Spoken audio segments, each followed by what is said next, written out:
Hey guys, where do I begin? Nice cuppa. Lovely jubbly, hits the spot. I want to apologise as to why there hasn't been any videos from me of late on any of my channels. I have just been super busy. I started helping a friend start up his own business, and so I've been helping him sort out his inventory, contact warehouses for supplies, things like that, and maybe, fingers crossed, here soon he'll be opening up his actual first brick and mortar store. Right now he's just currently an online store, and he doesn't need any business, so I'm not going to promote him or anything. He said don't bother, so I'm not going to. And but soon he'll be having a brick and mortar store up and running, and if he does, then that means that I may potentially have a full-time job working at a hobby shop that I help to build, basically. And if that happens, then I will be ecstatic. I'll be able to do some painting tutorials and things like that for you guys in much better lighting, much better camera, much better everything all around. Now, I know I promised you guys that I would be doing a tutorial on how I paint faces, shading and fleshes, things like that. Also a tutorial on trying to find a word for it. I know in the fashion world it's called ensembles, which is mean complete collection, but in a military term it's colours that don't clash but help with camouflage. I can't remember the name. I can't think of the name right now. It's like 3 o'clock in the morning and I've just got up because my sleeping pattern's gone to pot. And so it'll probably hit me when I'm editing this video, so you'll probably see an annotation on the screen, so there you go. And I'm going to be doing a tutorial on camouflaging not just military vehicles or aircraft, but how I camouflage my airsoft guns, things like that. I'll be getting more and more into that, but that video, when I do my airsoft guns, will go on my airsoft channel, not this channel. Yes, guys, I do have an airsoft channel on YouTube. There's not really much content on it right now, simply because we're still trying to get the team back together again, because some of our guys are active military and they just went on deployment. I wish them all the best. Wish you hope you come home safe, sound, and with all your bodily functions intact. And bless it be, bless it be, you guys. Thank you for your selfless act of defending this country that I'm in, the United States of America. And for the guys out in England who are on deployment, I thank you guys as well. What else? Yeah, pretty much that's just it. I've just been so busy. I'm still trying to set up all the wiring and electronics for the table system. As you guys, I'm going to pan this around quickly. As you can see, I did move my tables completely around because the paint booth used to be right behind me here. Then it was in the center of the room, then I pushed it to one side simply because it just wasn't making any sense.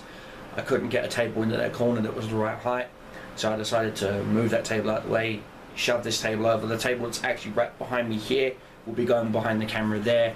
That is what I'll be doing the majority of my model kit reviews and tool reviews. I actually have some tools that I am going to be doing a review on.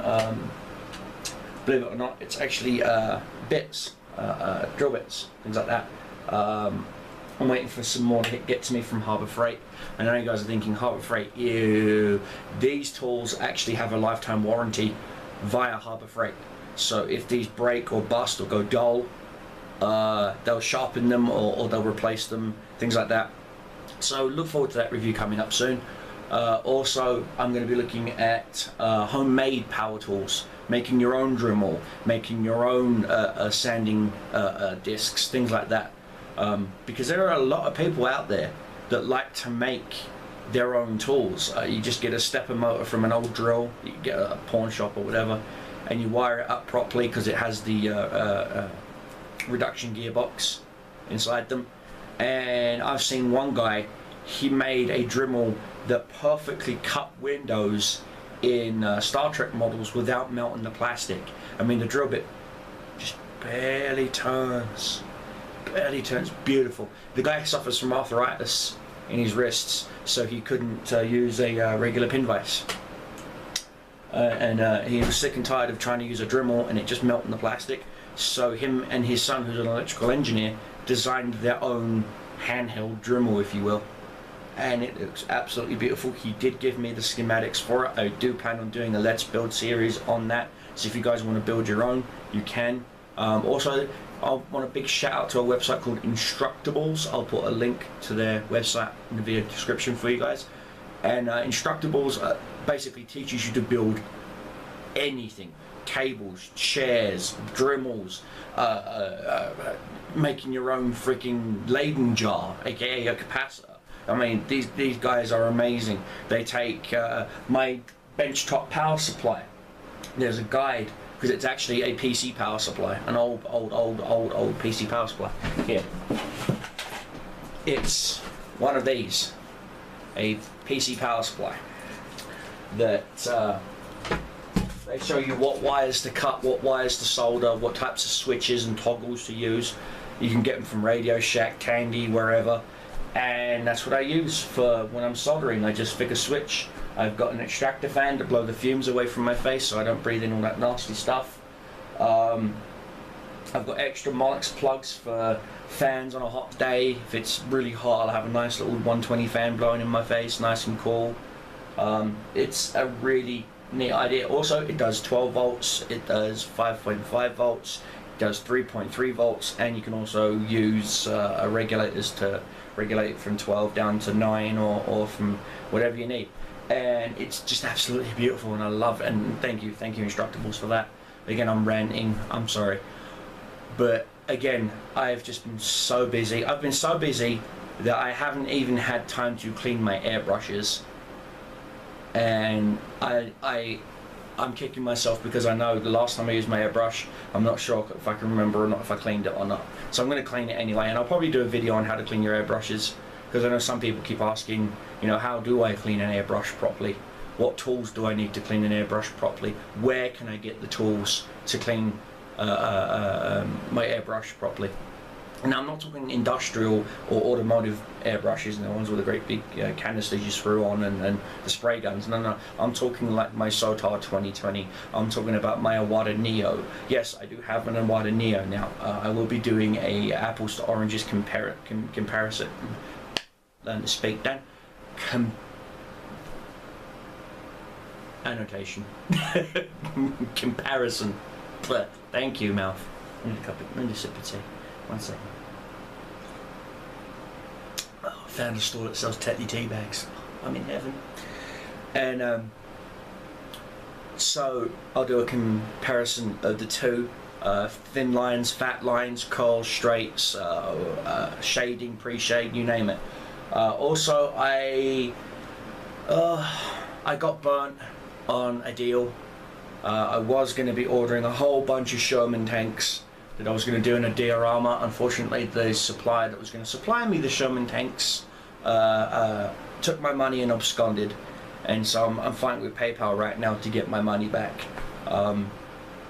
They were an eBay store, and they're no longer there. Magically, they just poof, they disappeared after an $80-something order for 8 Sherman Tamiya Sherman tanks, which I thought was a steal, and it was kind of a red flag for me. But anyway, so I'm on the hunt again for some Sherman tanks at 135 scale, again to match the rest of the scale of my boys that I've got up on the shelf there.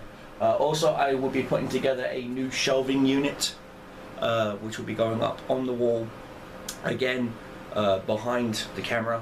When it's done, I'll let you guys know. I'm actually going to be taking down my action figures that I have on my walls for display. I'll be taking them down. I don't want to, but I need the room. I'll probably move them above next to Darth Vader, because I actually have one of the original late 70s, early 80s Kenner Darth Vader heads full of stormtroopers. And yeah, because again, yeah, I've got figures everywhere. I'm a collector, and so what I plan on doing is moving them to one side, getting some shelving units and putting some shelves up, so then that way what I can do is grab my model tanks that are on this shelf and put them on that shelf over there, and then take my lit up models like my Enterprise, my Katinga, my wife's Corsair, and some of the, because I'm going to be lighting up those Cardassian Galore or Gala class ships. They'll be both lit up, along with the Miranda, the Reliant class, that will be lit up, and they'll be on that shelf there. That shelf will be dedicated to just like sci-fi or lit up models. Of course, I've got my Corsair that use USB powered. You plug it in and the motors and propeller spins. That's one of my favourite planes actually from World War II. Corsair, P-51D Mustang, and yeah, I know, British, and yet you like American fighters from World War II.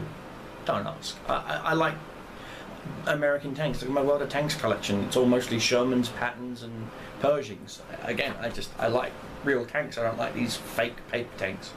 So, but anyway, also I will be getting my old PC, my little Q6600 8 gig video editing machine up and running again, because my i7, she's beautiful, but I'm at the point in my computer where I have to dedicate it to either gaming or video editing. It can do both mediocrely, or I can fine-tune it to do one better than the other. And she's going to be my gaming rig, that's going to be my video editing rig, and that's going to be going up on it. That's going to be going up in a table behind me here, so you'll see another monitor and one behind me, and that will be my video editing rig with its so that will be fun, putting that machine together and firing it up for the first time. Yay. That will be fun. And that's where I'm at right now, guys. Again, I'm sorry I haven't put up any videos. I do have a Blogspot website coming soon, where I will be doing both written guides with pictures to go with the videos that I put out on the tutorials. So when I do a tutorial on how I paint faces or skin textures, or highlights of leather and browns, and what colors you can use as a highlight on another, things like that, how to wet blend, just simple little things like that, that I know some people, they can watch a video on YouTube, say, you know, download it or whatever, and bookmark it, you know, do whatever you have to do, and watch the video again and again and again and again and again. But if the video has a really crappy angle, that's all they're going to see repeatedly, is that one crappy angle.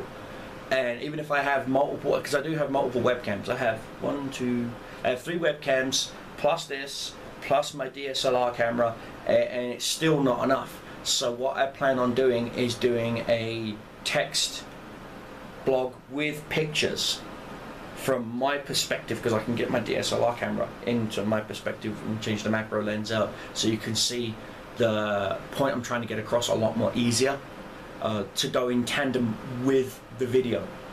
So you can watch the video. There'll be a link to the Blogspot section specifically about what the video is about. So for example, if it's about German camo from 1944, I will, in the video, there'll be certain parts I'll have to skip to save time in the video, because I don't want to do multiple parts, because I realized during my Let's Build videos, a lot of people would watch maybe the first 3 or 4 parts and then skip a few and then go to the end, and I'll be like, holy shit, you know, we've missed half this build. And so what I've tried to do is condense it maybe down to 2-part videos, each video being about 45-50 minutes long.